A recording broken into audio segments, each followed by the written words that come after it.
Welcome you all once again for the super PYQ session on our YouTube channel. आज का जो important topic है वो है ABG की नॉर्मल वैल्यूज़ क्या क्या होती है। सबसे पहले कंटेंट क्या होते हैं ABG में, एक ABG एनालिसिस जो हमारे पास आता है उसके अंदर क्या क्या कंटेंट होता है, और दूसरी चीज़ उसकी नॉर्मल वैल्यूज़ क्या क्या होती हैं।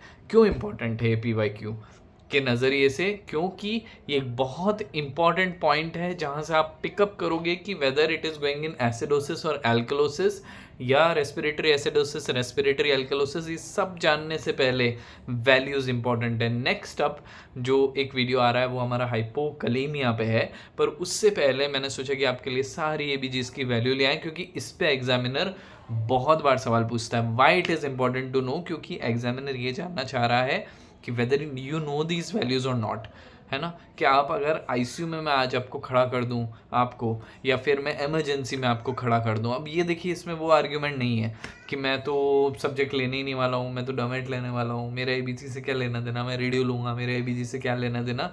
नहीं सर, इट इज़ ऑल को related once you land up in the residency, whether even if you are in biochemistry or pathology or anatomy, whatever department, एक बार you will go through the file of the patient and you'll see the ABGs and you'll come to the inference from those ABGs। इसलिए this is very very important। without wasting much time, 6 components हैं जो आज हम पढ़ने वाले हैं। सबसे पहले pH की नॉर्मल वैल्यू क्या होती है, 7.35 से लेके 7.45 तक। ठीक है, जाहिर सी बात है, anything less than 7.35 will land up in acidosis and anything more than 7.45 will land up in alkalosis. ठीक है, यहाँ तक पिक्चर क्लियर हो गई। अच्छा, इसका पूरा एल्गोरिदम अलग से पढ़ेंगे। ठीक है, आज सिर्फ वैल्यूज़ पढ़ेंगे, ऐसे एक एक करके पढ़ना है। देखिए, हमारी फर्स्ट मिस्टेक जो हम ABG में ये करते हैं कि सब कुछ मिला देते हैं। हमें ये भी समझना है, वो भी समझना है, वो भी समझना है, वो भी समझना है, उसके कॉजेज भी समझना है। ऐसे नहीं पढ़ना है। पहले एक बार में एक चीज़ पढ़ो, उसको माइंड में पूरा फिट करो, और वो कॉन्सेप्ट सेकंड वीडियो में अप्लाई करना है। इसलिए मैंने ये दोनों वीडियो अलग अलग बनाया। नेक्स्ट अप इस PaCO2, पार्शियल कार्बन डाइऑक्साइड का प्रेशर क्या है, 35 से 45, 35 to 45। ठीक है, और प्रेशर किस में होगा, मिलीमीटर्स ऑफ मर्क्यूरी, mmHg। ठीक है, सेम गोज फॉर ऑक्सीजन की आपको ऑलरेडी पता है, इट इज 80 to 100। ठीक है, ऑन रूम एयर mmHg। ठीक है, बाइकार्ब पे आते हैं 22 to 26 मिली इक्विवेलेंट्स पर लीटर।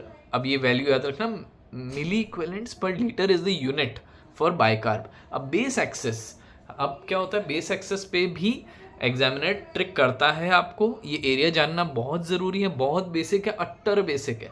ठीक है, एग्जाम से आने के बाद आप ये बोलते हो कि भाई हमें एकदम बेसिक सवाल सामने था और हमसे मिस्टेक हो गई। बेस एक्सेस -2 से लेके +2 मिली इक्विवेलेंट्स पर लीटर होगा।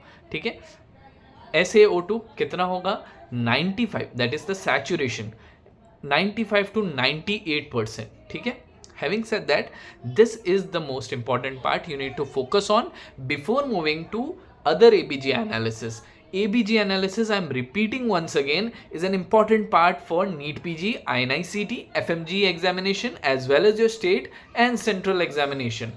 और कोई भी एग्जाम आप दे रहे हो, वेदर इट्स MRCP, MRCAM, जो भी एग्जाम आप दे रहे हैं, ABG is the very important part. ये टेबल छाप लो मन में, और ये टेलीग्राम पे भी अपलोडेड रहेगी, आप जाके वहाँ से वापस रिवाइज कर सकते हैं। और पूरे टेलीग्राम चैनल पे हर एक चीज़ आपके एग्जाम और आपकी इन जनरल प्रैक्टिस के लिए बहुत इंपॉर्टेंट है। तो वो सारी चीज़ें पढ़ना, अप्लाई करना, and do let me know how can I help you better. All the best for your exams.